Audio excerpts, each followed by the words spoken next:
E aí pessoal, beleza? Passando para fazer o vídeo pós-jogo do Corinthians e Fluminense. É um vídeo atrasado, mas não sonegado dessa vez, pelo menos, né? Ainda é tempo da gente falar um pouco sobre essa partida. Corinthians 0, Fluminense 0, jogo de ida das quartas de finais da Sul-Americana.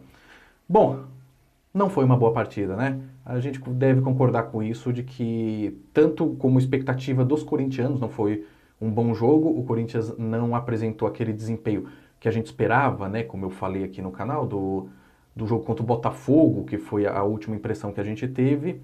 E também para quem estava assistindo, vamos dizer assim, sem ser corintianos e torcedores do Fluminense, que o jogo também foi bem abaixo um pouco da expectativa. Não chegou a ser um jogo horroroso. Eu não achei um jogo horroroso. Foi um jogo morno. Acho que essa é a melhor definição, né? O jogo em nenhum momento conseguiu dar uma engrenada. Ainda que ele não fosse totalmente horroroso, como eu disse. Como igual o jogo contra o Internacional, que esse sim foi uma partida muito ruim do Corinthians. Essa até que não foi. O Fluminense, como era de se esperar, teve uma postura mais defensiva. Eles se preocuparam bastante em não perder o jogo, que é de se entender. Eles estão num momento turbulento, o time vem mal no Campeonato Brasileiro, acabou de demitir o técnico, acabou de contratar um técnico novo. O técnico novo não teve tempo ainda de trabalhar com o time. Era importante para eles não perderem e eles botaram esse plano em prática. Até tentaram no começo do jogo ir para o ataque, né, se lançar um pouco no ataque, talvez para pegar o Corinthians um pouco de surpresa. O Corinthians talvez esperasse o Fluminense um pouco mais atrás. O Fluminense já começou os seus entre 10 e 15 minutos ali, indo para frente, dando até um pouco de trabalho, porque o Corinthians não conseguia sair com a bola. Passado esse período inicial, o Corinthians controlou um pouco mais o jogo, começou a igualar mais a partida e começou aí sim a não sofrer mais lá atrás e a tocar bem a bola no meio campo. E aí o problema apareceu, porque a gente tocou muito bem a bola no meio campo, mas não evoluía. A gente não conseguia passar pela barreira que o Fluminense fez. O Fluminense montou um sistema defensivo e o Corinthians não conseguiu entrar. Ainda foram criadas algumas chances, ainda o Corinthians conseguiu finalizar, mas muito abaixo do que, como eu disse, havia sido o jogo contra o Botafogo. Só para ter uma noção, o Corinthians terminou o primeiro tempo contra o Fluminense com 4 finalizações por gol. E contra o Botafogo foram 14. Então, se o Corinthians tivesse tido 14 chances, 14 chutes por gol, a chance de a bola ter entrado era muito maior, né? Voltando no segundo tempo, o Corinthians praticamente não sofreu no segundo tempo. Uma ou outra chegada um pouco mais aguda, mais do Fluminense, mas o Cássio, bem dizer, não conseguiu trabalhar, não teve que trabalhar. Em compensação, o nosso ataque também não funcionou. A gente não conseguiu criar muitas chances em cima do time do Fluminense, não conseguiu fazer o goleiro deles trabalhar. Eu não tenho aqui os dados de quanto que a gente terminou em finalizações, mas o segundo tempo foi na mesma toada do primeiro, né? O Corinthians enfrentando aqueles mesmos problemas de criação que enfrentou.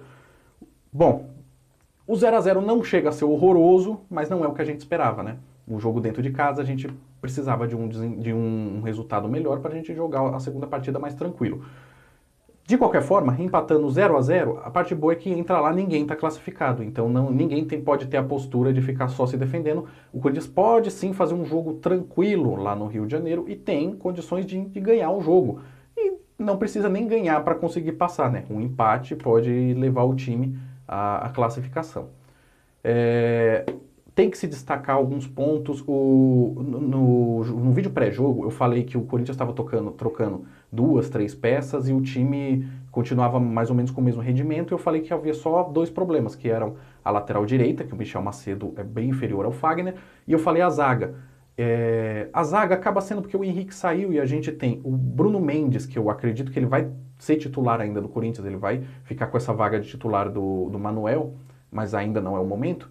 A gente tem só ele como opção porque os outros são garotos da base, então a gente não sabe o que vai esperar. Por isso que eu falei que precisava de um zagueiro. Mas, na verdade, eu me enganei. O mais importante do que mais um zagueiro é um reserva para o Pedrinho. A gente não tem um reserva para o Pedrinho, e que é aquele jogador desequilibrante, aquele jogador que clareia a jogada e que faz a gente vencer jogos. O Pedrinho estava muito bem marcado contra o Fluminense. ainda tentou. É muito interessante você ver Pedrinho, Júnior Urso e Fagner tentando triangulações, e as triangulações saíam, mas elas não clareavam tanto a jogada para criar uma grande oportunidade de gols. Ainda assim foram criados. O Pedrinho poderia ter feito um gol no rebote, e no final do jogo, se não fosse a defesa do irmão do Alisson, do Muriel, o Gustavo teria feito um gol. Se do lado direito o Corinthians vem atacando bem, do lado esquerdo a gente não pode dizer o mesmo. O Cleison muito apagado, tomando decisões erradas muitas vezes. Ele que no final do Campeonato Paulista, começo do Brasileiro, eu falava nos vídeos, ele estava liso, conseguia fazer todas as jogadas, clarear, passava por qualquer adversário, já não está mais fazendo isso, né? Ele teve uma atuação, como eu disse, apagada, e isso aumenta mais quando ele jogando pelo lado esquerdo, né? Quando você tem o Danilo Avelar, que o Danilo Avelar não compromete ali atrás, mas no ataque o Danilo Avelar é quase nulo. A gente não tem essa profundidade. O que a gente tem muito forte do lado direito, a gente não tem do lado esquerdo. Isso o Carille tem que pensar e trabalhar muito. Bom, o Matheus Vital, como a torcida queria, e eu era parte dessa torcida, queria como titular, não fez uma boa partida. Ele carrega muito bem a bola, ele consegue ter corpo e força para segurar ali no meio campo, mas na verdade tomando decisões erradas, e ele não é um armador, ele não consegue armar o time. E você vê a preocupação do Carille nisso porque ele coloca o Jadson no final da partida, mais pro final da partida, e não usa o Sornosa, ele usa o Jadson, porque ele precisa desse cara que dê passe. O Jadson tem um passe bom, o Jadson consegue dominar a bola, respirar e clarear um pouco a jogada, mas ele não tem pique, ele não tem fôlego, ele não recompõe, ele não aperta a marcação, ele não consegue ganhar uma bola que não seja no pé dele quando ele esteja sozinho, e isso é um problema.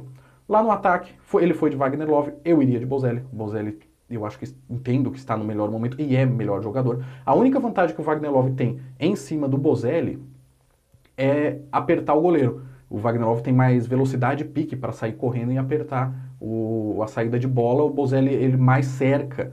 Mas em compensação, quando tem a bola no pé, parece que o Wagner Love olha para baixo e sai correndo. Ele simplesmente não faz nada.